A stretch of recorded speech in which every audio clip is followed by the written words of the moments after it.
అన్ని తప్పకుండా ఒక యాక్షన్ ప్లాన్ తయారు చేస్తాం. శాశ్వత పరిష్కార మార్గం చేయాల్సిన అవసరం ఉంది. ఇప్పుడు రాజధానిలో భాగం ఇది. రాజధానిలో భాగమైనప్పుడు ఇలాంటి ముంపు గురైతే చాలా ప్రమాదం ఉంటుంది. పగడ్బందీగా చేస్తాం. Will do it.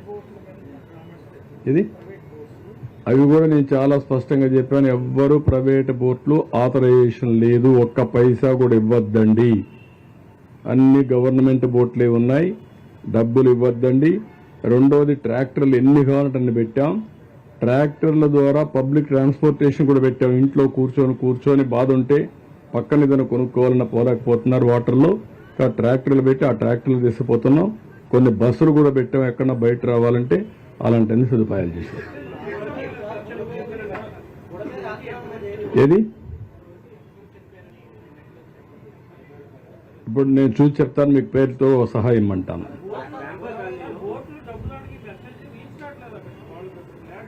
నేను చాలా స్పష్టంగా చెప్తున్నా, ఎవరైనా సరే బోట్లో డబ్బులు వసూలు చేస్తే మాత్రం, ఒకవేళ ప్రైవేట్ వాళ్ళు ఉంటే మీకు కూడా మేమే డబ్బులు ఇస్తాం.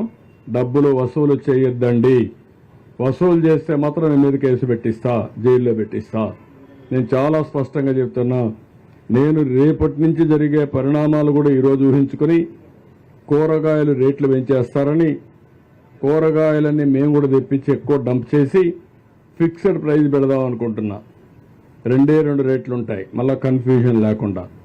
ఎన్ని వ్యాన్లు కావాలంటే వ్యాన్లు పెట్టి ఆ కూరగాయలు అమ్ముతాం. అది ఎంత రీజనబుల్ ప్రైస్ మధ్యాహ్నం మీకు చెప్తాను. అదే రేటుకి అమ్మాలా.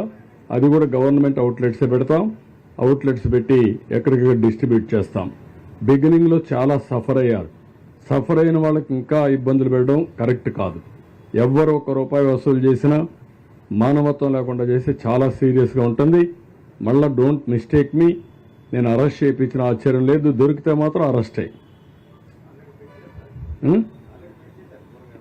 కూరగాయలు కూడా చాలా స్పష్టంగా చెప్తున్నా, అప్పీల్ చేస్తున్నా.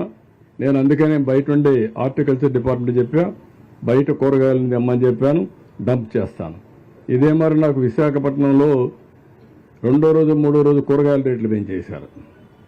మన బాధ మంది, వాళ్ళ అవకాశం వాళ్ళది. ఇది మంచిది కాదు. నిత్యావసర వస్తువుల సరుకులన్నీ కూడా ధరలు పెంచడానికి వీల్లేదు.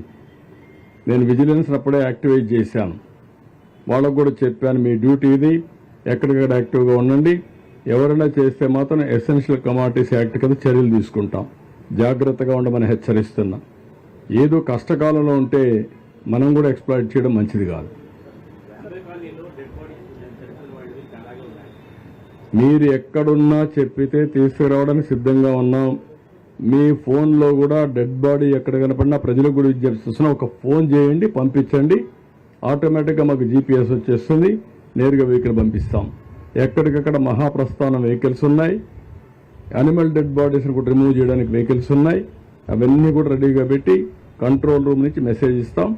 ఇమీడియట్గా తీసుకొచ్చే బాధ్యత తీసుకుంటాం. అందరూ సహకరించాలి. ఒకప్పుడు మీరు గుర్తుపెట్టుకోవాలి, హరికేన్ తుఫాన్లో ఇదే మరిగా డెడ్ బాడీస్ కానీ అనిమల్ బాడీస్ ఉంటే వాళ్ళనే డిస్పోజ్ చేయమని ఫోటో తీసి పంపిస్తే డబ్బులు ఇచ్చాను నేను. అది 96, 97లో. ఇప్పుడు కూడా అందరినీ కోరుతున్నాను, కనీసం ఫోన్ మీరు పంపించకపోయినా చెప్పలేకపోయినా ఒక ఫోటో తీయండి, మా కంట్రోల్ రూమ్ పంపండి, ఇమీడియట్గా పంపిస్తాను.